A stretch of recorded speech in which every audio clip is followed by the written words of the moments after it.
So gas-forming reactions are also double replacement, so they're done exactly the same way.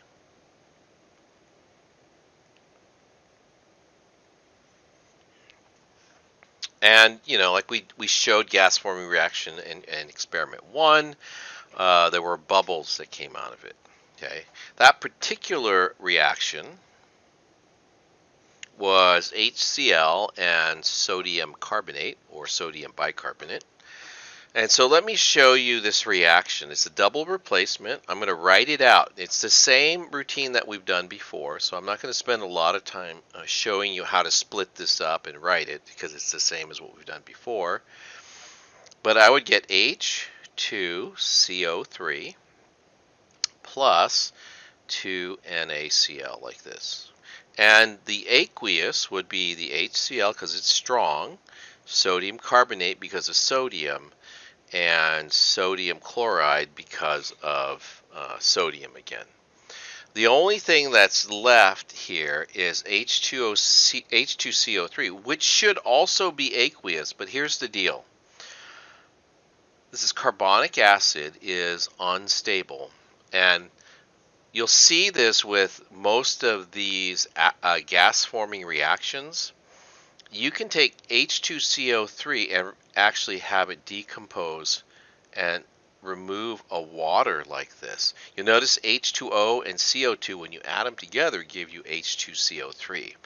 And because H2CO3, carbonic acid, is unstable, it'll break up into carbon dioxide in water. And this is what makes it a gas-forming reaction, because the carbon dioxide is the gas. So when you drink a soda, that's a carbonated beverage. It's carbonated using carbonic acid. What they do is they force carbon dioxide into the water, and they make carbonic acid in the water that way. And that's what the fizziness and the bite of the soda is, including phosphoric acid, which they add into soda as well. Yeah, so anyways, maybe makes you want to not drink soda anymore, right? Anyways, 2HCl. Oh, sorry, this should have a 2 in front of this. I left that out. Right. If I'm going to write this reaction to reflect the gas forming part, what I do is you take and you cross out the carbonic acid and you replace it with CO2 gas, right, and H2O liquid. Now, all the other rules for writing out the equations are still apply. So this is the molecular equation, right? But if you want the total ionic equation, strong acids and soluble salts, you break it up. If you want the net ionic equation, you just get rid of the things that don't change. So I'll leave that one for you to do. And then I want to show you another reaction. Ignore reaction 7. It's the same one. See if I have yeah, so I'll write another one for you. Let's do HBr plus Na2 SO3 like this. Another example of a gas forming reaction.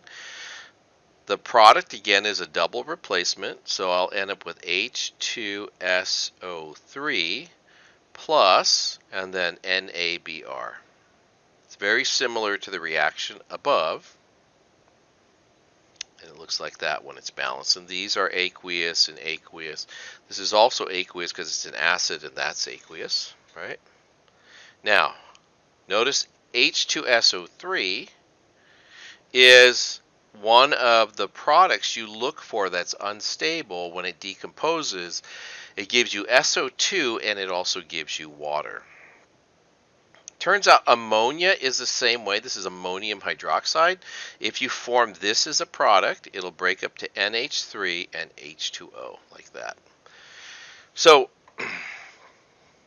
all three of those you can predict the product just by looking at what the intermediate product is and then breaking it into the gas. So these are the gases, right? Plus water. So in this case, this becomes H2O plus SO2 gas like this. And it's the gas. I don't know if you've ever smelled like a rotten egg smell coming out of things. That's one of the rotten egg smelling kind of gases. Now, the only one that directly forms a gas is this one. This is H2S, and this is the really stinky gas smell. You find it in sewage and stuff. That one, if it's formed, is automatically a gas. So here's one of the things I wanted to clarify in this big space here, right? These are the only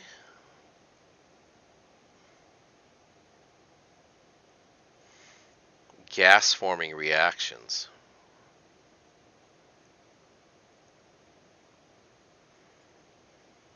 So here's the thing. There are lots of reactions that form gases, but when a chemist says gas forming reaction, he actually only means one of these four types of reactions. It's a special class of reactions, okay? So, combustion produces carbon dioxide gas as well, but that's not considered to be one of the gas forming reactions.